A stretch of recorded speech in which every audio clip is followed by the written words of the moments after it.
Yo, Leo. Let's find out what's going on this month.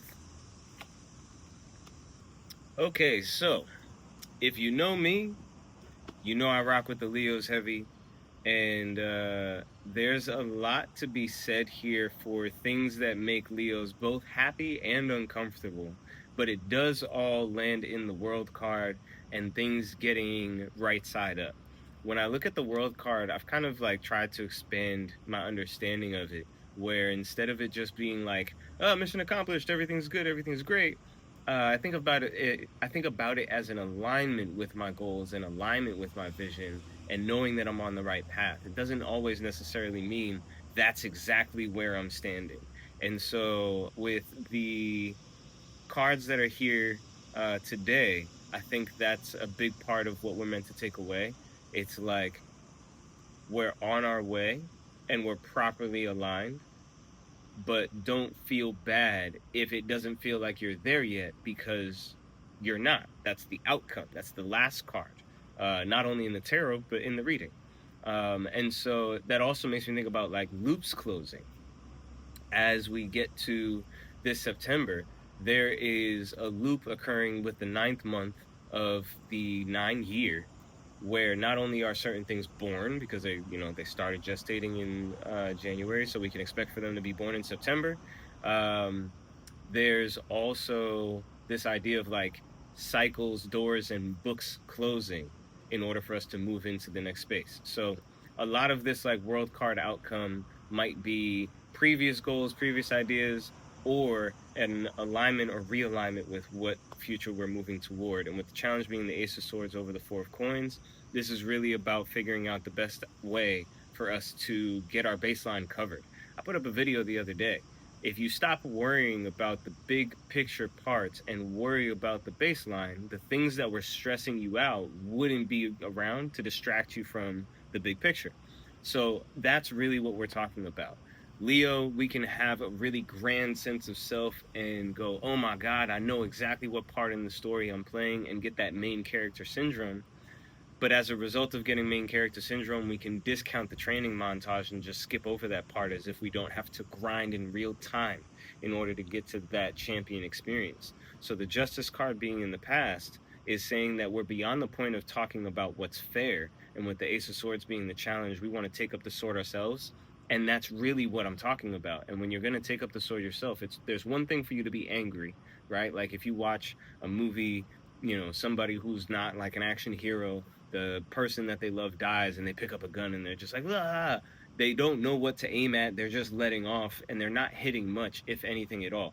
That's kind of what we're dealing with, where it's like just because you're fed up with something doesn't mean that it's time for you to swing with all your effort just to get the emotion out.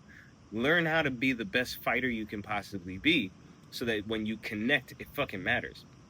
And the High Priestess is literally saying, reversed, we don't feel connected.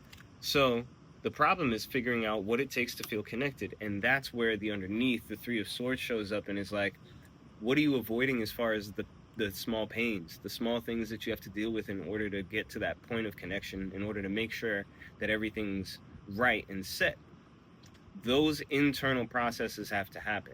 Those internal processes, the things that shade yourself for needing. Like I think about the idea that like you want to be seen as confident with your chest puffed up, but I don't want anyone to catch me doing no push-ups. And it's like, that's how you get there. And no one is judging your push-ups because at the level that you do them, bro, that's not the problem. So I think it's just about willingness to show up in practice. One, knowing that your practice is other people's performance. So you're not doing anywhere near as badly as you think. You're just not doing as well as you would like. And your projections are out of this world. We're delusional about our self-image. So because we don't want to be seen as anything less than who we are when we're up on Pride Rock standing with our chest puffed out, showing up in capacities where we're drained, the idea of like a workout where we struggled and failed, that's embarrassing. And that needs to be taken out of the equation altogether because that's probably why we're not seeing movement where we want to. I think about the idea of like allowing yourself to be seen in practice means that the performance is worth something.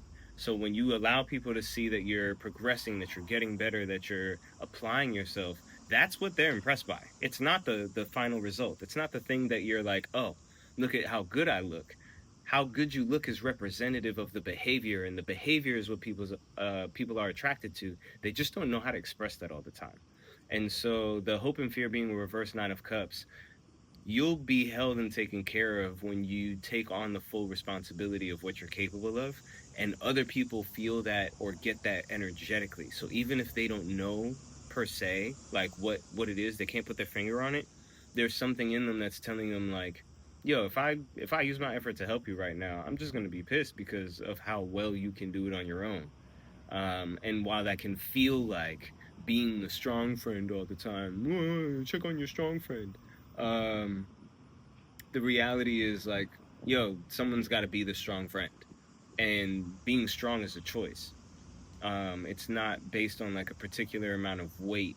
It's like, oh, it's definitely 75 pounds. Strong is a combination of what is needed in the moment and what you're willing to provide in order to meet that need.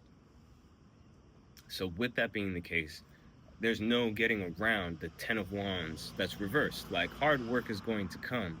It's just that you have to contextualize what that hard work is so that you benefit from all of it, as opposed to it just being effort that you're blowing out into the wind.